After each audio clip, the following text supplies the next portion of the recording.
What's up, ladies and gentlemen? Universal Mastery. Welcome back to my channel.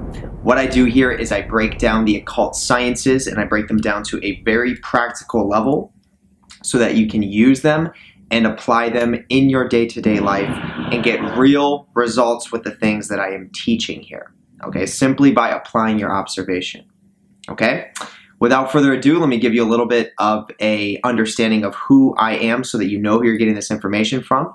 My name is Jermain Schwartz. I am a professional occultist. I am fully initiated in the entire Kabbalistic tree. I'm studied when it comes to the 22 major arcana of the tarot deck, and I'm also studied when it comes to planetary energies in direct connection with astrology. Okay? Now, what is the topic of our video today? Okay, so this topic is going to be based on something that is very popular right now. This is the #1 streamed Netflix show in the entire world right now, and this is the Squid Games. Okay, so basically what I'm going to be talking about specifically within the Squid Games, because I know there's probably tons of other YouTube channels that are talking about the hidden messages within the Squid Games and you know, whatever else they're making videos about. But obviously, as a professional occultist, somebody who fully understands Kabbalah and fully understands how these industries function, I have watched the entire Squid Games. Wonderful show. I recommend anyone watch it. And I've noticed huge amounts of Kabbalistic symbolism.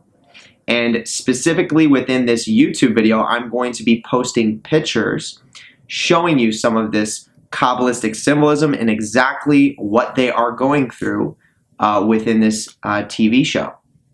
Okay, so without further ado, if you want to know about the hidden Kabbalistic programming that is embedded within this TV show, The Squid Games, this is definitely the YouTube video that you want to watch. Okay, so stay tuned.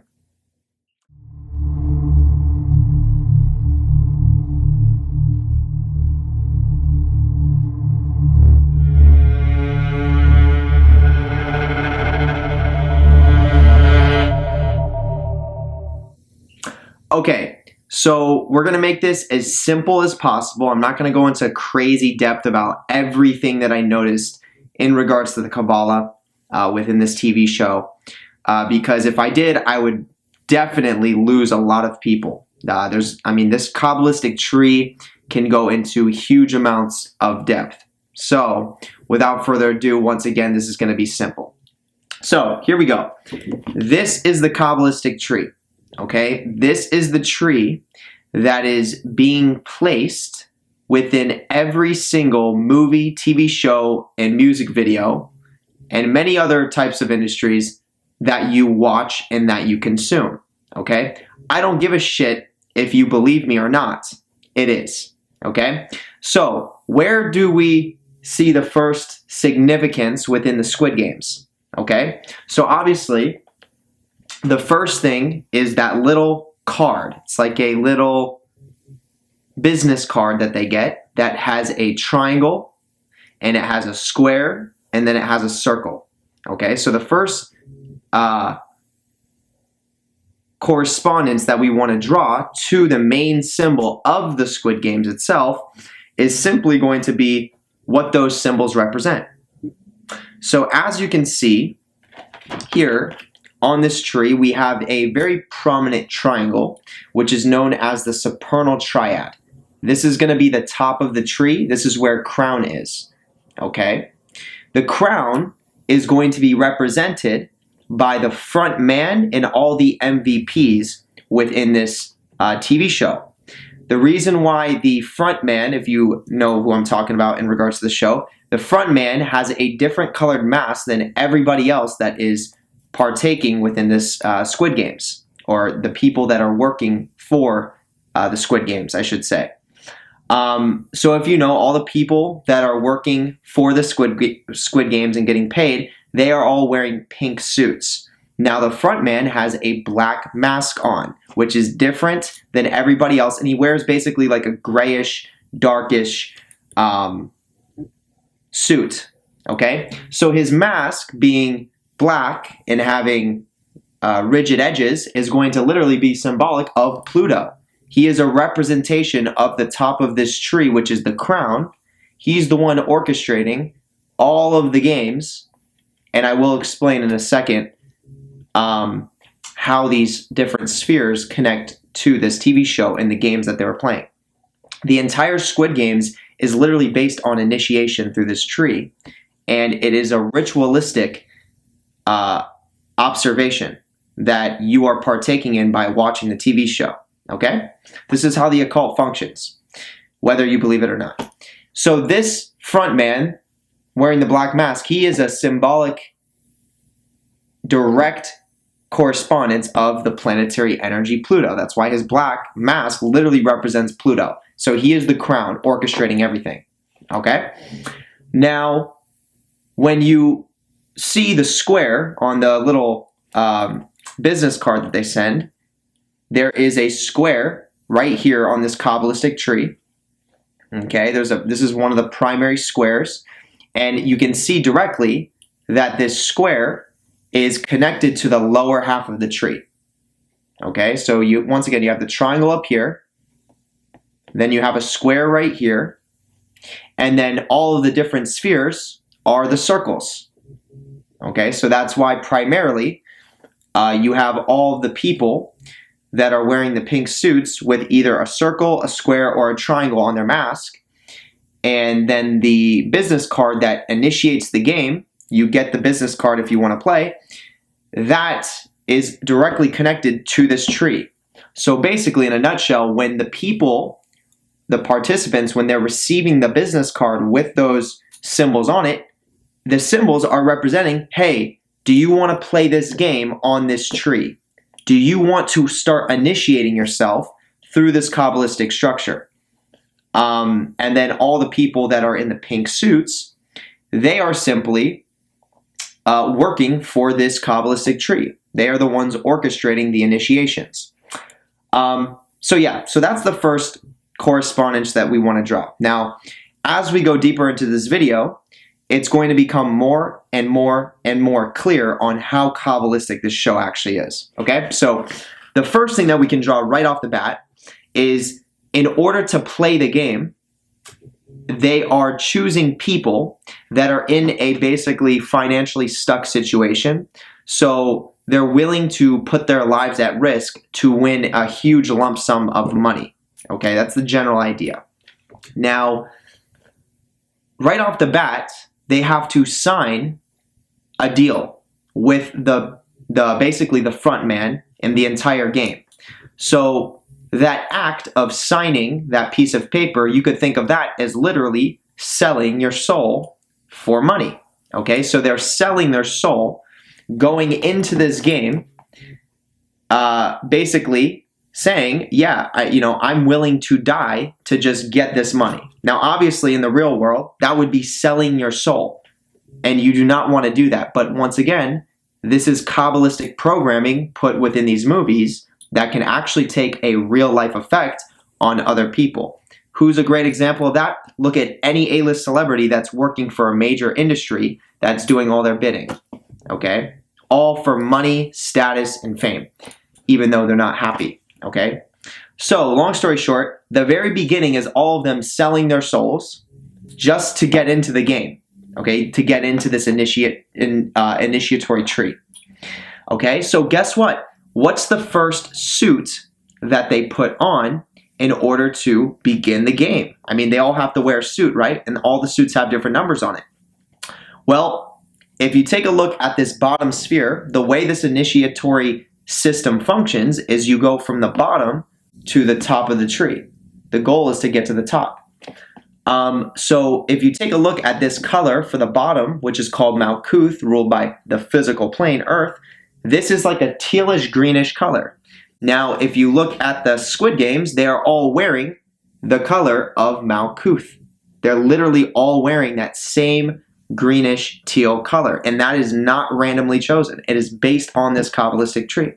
So what that's basically symbolizing is that they are all starting in Mccool. They are all from the physical plane from ground 1 and about to start working up as the games progress. Okay?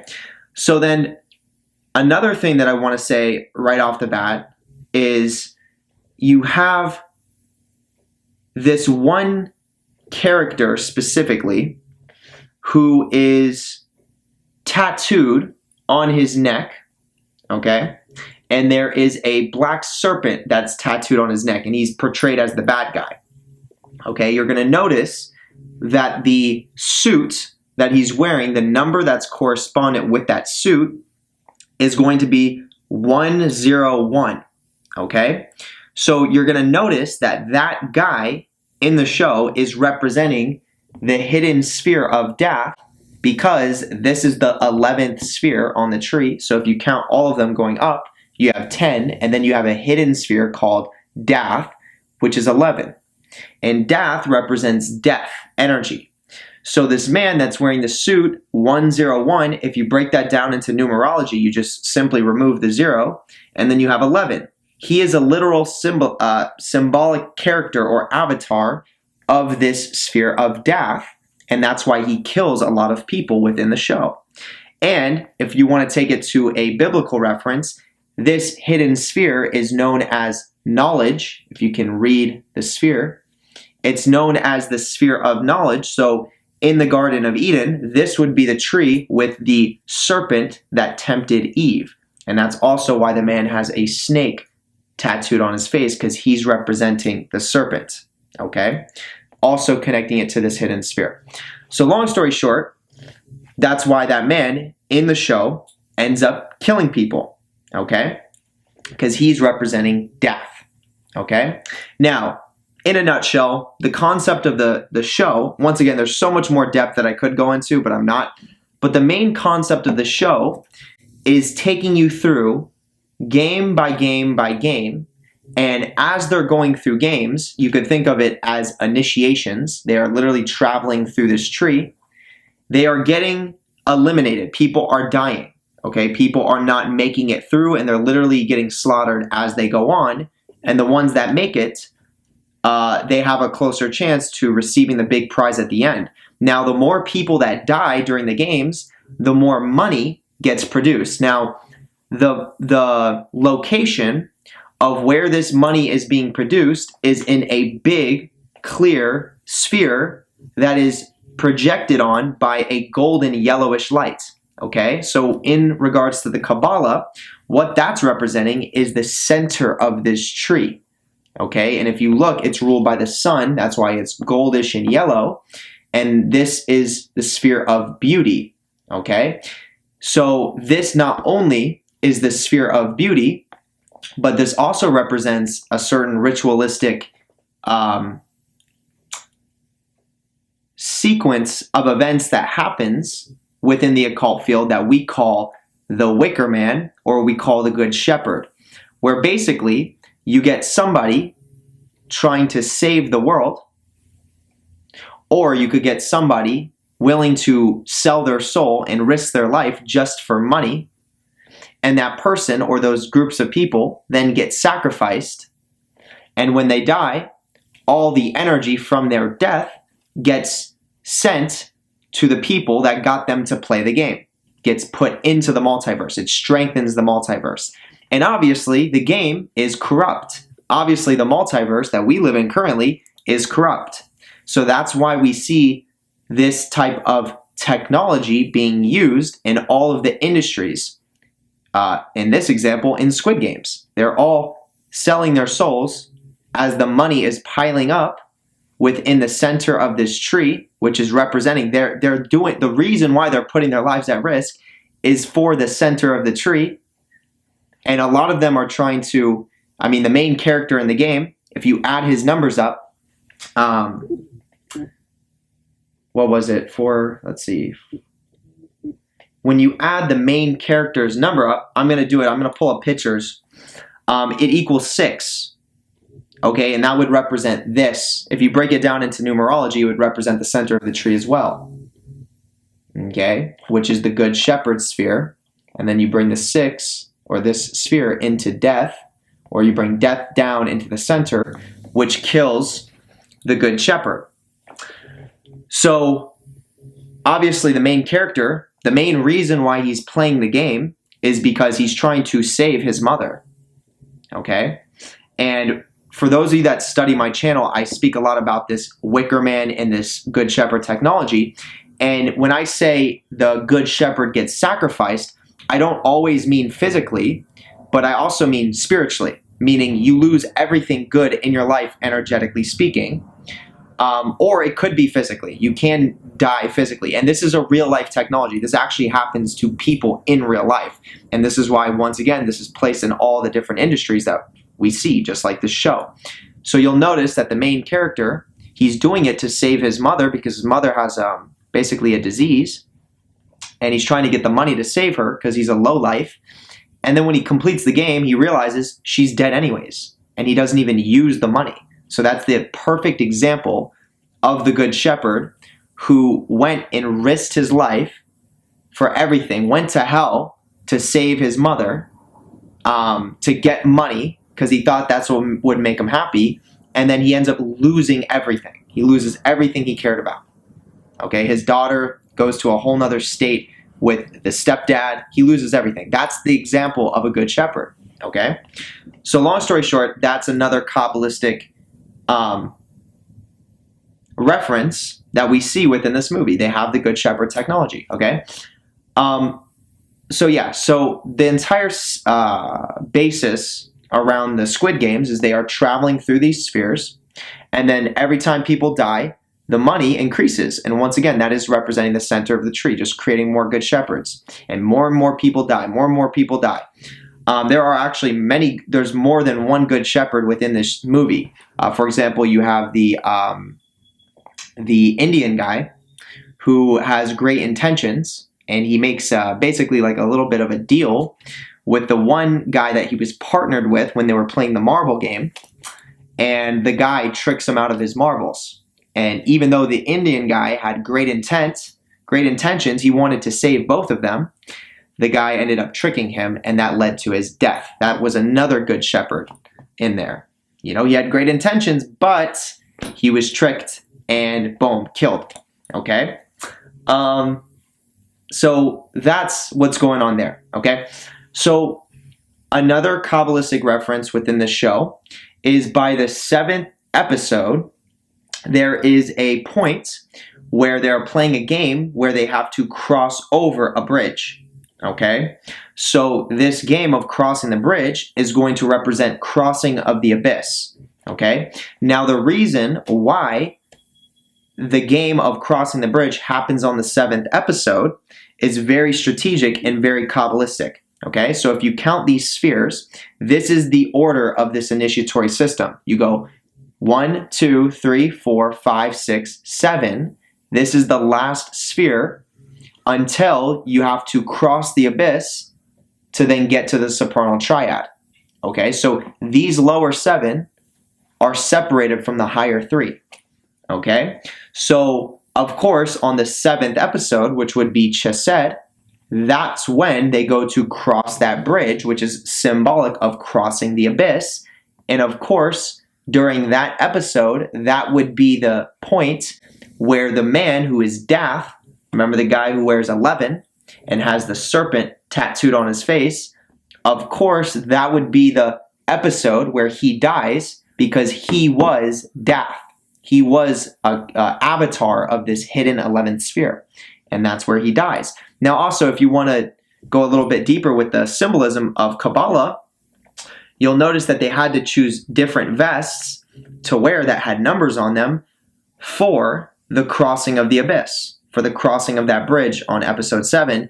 And the man who had the tattoo of the serpent on his face, he chose the vest number 9.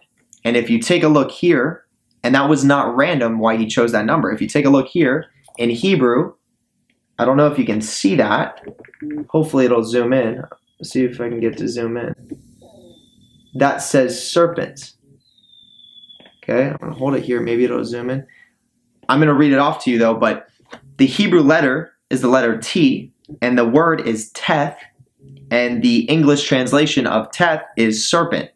And that also correlates to the number 9. So that's exactly why he chose best number 9, because he is the serpent. He is death.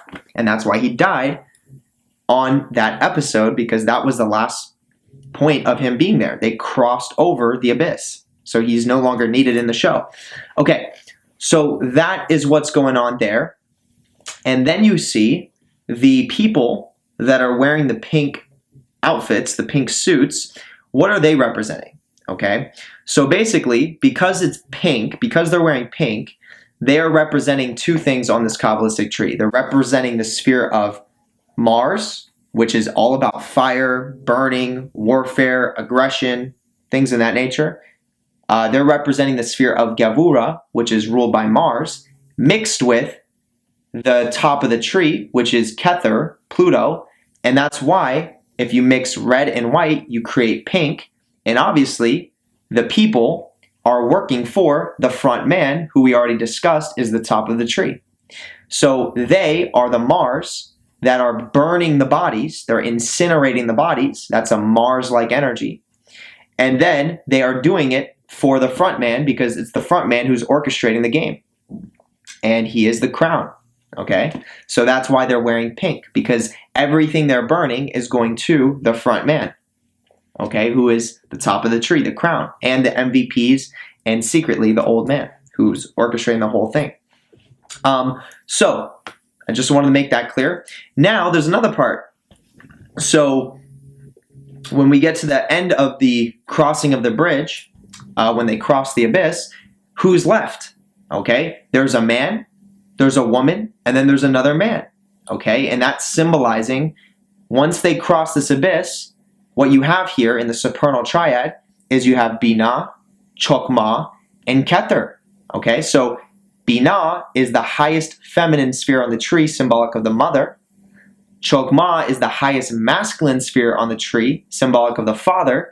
And then the top of the tree is the mesh of both. It is the androgynous being, spiritually speaking, that has achieved the highest state of awareness between the male or the female, whoever it is. So there are 3 people, not by coincidence, that are left after the crossing of the bridge on episode 7. And the woman that's left is symbolic of Binah. The man that's left, the one man, not the main character, but the other one, is Chokmah. And then the main character is the top of the tree.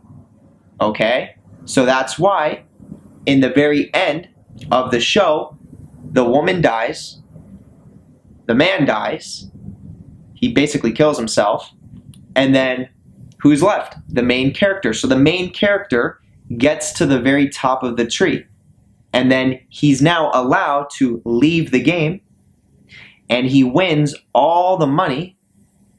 So if you are aware of my channel, if you got tarot card readings with me, if you've studied what I'm teaching in regards to how this tree functions when you're actually initiating through it, I tell you this. I say that you start from the bottom and your goal is to get to the top.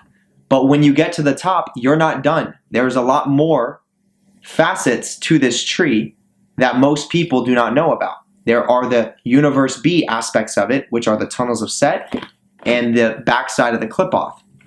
So what I tell people is that when you get to the top, you are basically the ultimate servant of the chaotic entity, the Yaldabaoth, or in this case, in Squid Game's case, the front man. You're basically the ultimate slave, because you still don't have power over the front man. The main character still doesn't have power over the front man. All he did was complete the game, and he won the money. So what happened is he traveled back down the tree, ritualistically speaking, came back down to Malkuth, grounded all the energy, and then traveled back up to the center, which is Tifereth, ruled by the sun. And this is literally the process of initiation. In real life, when you're initiating through this tree as a magician or a cultist, you travel to the top. When you finish the top, you come back down, you ground all the energy through Yesod into the physical plane, and then your spirit travels back to the center, so you can start experiencing the things that you've been able to create and the things that you've basically developed within yourself. So that's exactly what happened in the Squid Games. Is he comes back to the real world, to the center where he has all the money. But I always tell people this isn't the end of the initiations. You can have all that money, or you can have all the things that you thought you wanted to create and still not be happy, because this Sephirothic tree is not the initiatory tree of your soul. That's where Universe B comes into play. That's where dark matter energy comes into play. That's where the tunnels of Set and the Klipothic realm come into play. So as you can see from the movie, they're showing that exactly how I speak about it before the show even came out, because I know this technology. He has all the money in the world that he ever thought he wanted, and he's not happy with it. He doesn't even touch it. Okay, that's directly shown in the show. So he completed the whole game. He was the final one, and that's it. And then everything was revealed to him. So basically, the show ends with him getting another card to basically go back to the Squid Games. And before he gets that card, he goes and he dyes his hair red. Okay, so by him dyeing his hair red, that's going to be symbolic of the Scarlet Woman. So we're seeing a demonic influence coming into play now, where he's about to go back into hell. And then when this new season comes about, we're going to see there's going to be much more of a Universe B influence. There's going to be much more of a demonic influence. And I already know that the first one, there was a lot of death. There was a lot of demonic influence within that, but it's going to be a lot more demonic because he's going into it as a Scarlet Woman. And in the occult field, the Scarlet Woman shows up when you're about to go into the underworld to help you learn how to control your sexual energy so that you can ascend through the underworld.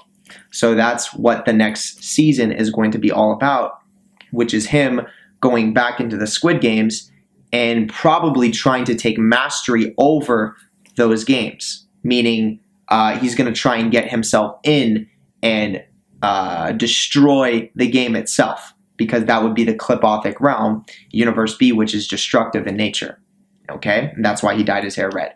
Okay, so in a nutshell, that's exactly the Kabbalistic symbolism that was within the Squid Games. And I just thought for people that are studying this tree, studying my channel in regards to all this Kabbalah stuff that I talk about, I thought that this video could offer you a lot of value, and I definitely did want to post pictures so that you can see some of the things that I'm talking about. Okay, once again, there's a lot more Kabbalistic stuff that is happening in this show that I'm completely aware of, but I'm not speaking about, because if I spoke about it, you would be far gone. Most of you would be like, what the hell does that mean? What are you talking about? Whatever the case.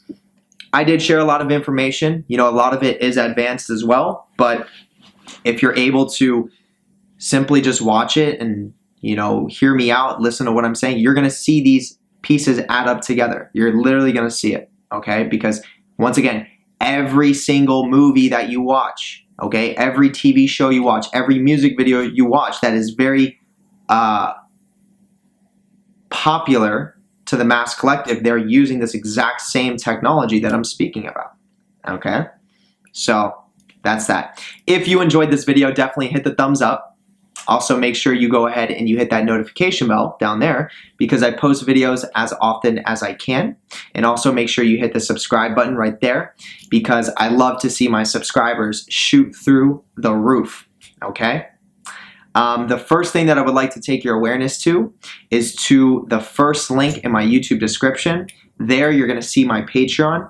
On my Patreon, I have 4 tiers. Every single tier offers something different. Definitely make sure you check them out.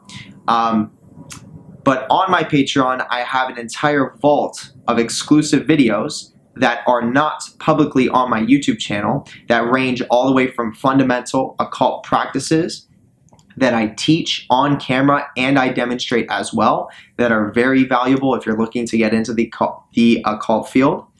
And then it ranges all the way from live streams that I have, that I do on YouTube and then I upload to my Patreon. Then it ranges from breakdown on this Kabbalah tree. Okay, I literally break down all of the spheres of the Sephiroth and all of the spheres of the Qliphoth. So if you're looking to take your Kabbalistic knowledge to the next level, then definitely look into the Patreon. I have blog posts that talk about very valuable things that most people are not talking about. All the way up to the highest tier, tier 4, that is called the Vampire Service, which is an actual service that I perform for you on the 29th of every month, which is a permanent energetic shift to your energy body, that rather than you always pushing energy into chaos around you and losing energy to it, it reverses that process so that you become ultra receptive and you start pulling in energy. Okay, you become more universe B dominant in nature, which is constantly increasing your power, and over time you're going to be able to have a lot more potential to achieve your highest potential, achieve that source within yourself, and the ability to manifest things simply by intending. Okay, so if you're interested in any of those things that I talked about, definitely look into the Patreon. It is the first link within my YouTube description. And with that being said, I would love to give a special shout out to all the top tier members of that Patreon. I highly appreciate all of you, ladies and gentlemen, specifically for taking your practices to that other side. Okay? Now, a second shout out to all of my Patreon members in general. I highly appreciate all of you for taking your knowledge, your studies, and your practices to that next level as well. Okay? A third shout out to all my YouTube subscribers. I appreciate all you for really absorbing this information. And now, the second thing that I would like to take your awareness to is the second link in the YouTube description. It says book now. Square Up Appointments is the link. There you can book your own tarot card reading with me, where I can literally pinpoint exactly where you are on this Kabbalistic tree, which is going to be very valuable information. Okay, I give you a present moment, near future, long-term future card. I can pinpoint exactly where you are and where you're headed in your near and long-term future and give you advice as well within the reading. Okay, and it's a permanent reading because I send it to you through a personalized video that I shoot for you, and then I send it to your WhatsApp so that you have the reading forever. So you can literally study it as many times as you need. And at the very end, I give you some extra homework to study to take it into a deeper level of understanding. Okay? So once again, the second link below is where you can book that reading with me at. Okay? Now, the third link in my YouTube description is going to be where you can become a YouTube member. So when you become a YouTube member, as I do my live streams, which I do, your name appears as green, and I will always give you a special shout out. And you have access to an exclusive set of emojis that can be used in a psychic warfare way. So I've designed these emojis myself to be able to be used to energetically cause damage to anyone that is coming against your evolutionary progress. So anybody that you would consider an enemy as you're simply trying to evolve and go down your own spiritual journey, you can use it on those people, and it will cause an actual effect to them in real life. Okay? If you want to know more about that, I have an entire YouTube video that covers it. The YouTube video is titled, in parentheses, YouTube members, and then it's followed by Psychic Warfare Program. So if you want to know more about that, then definitely watch that YouTube video. Okay? Other than that, ladies and gentlemen, I appreciate all of you, and I hope you all have a wonderful rest of the day or night wherever you are, and I will see you on the next video. Peace.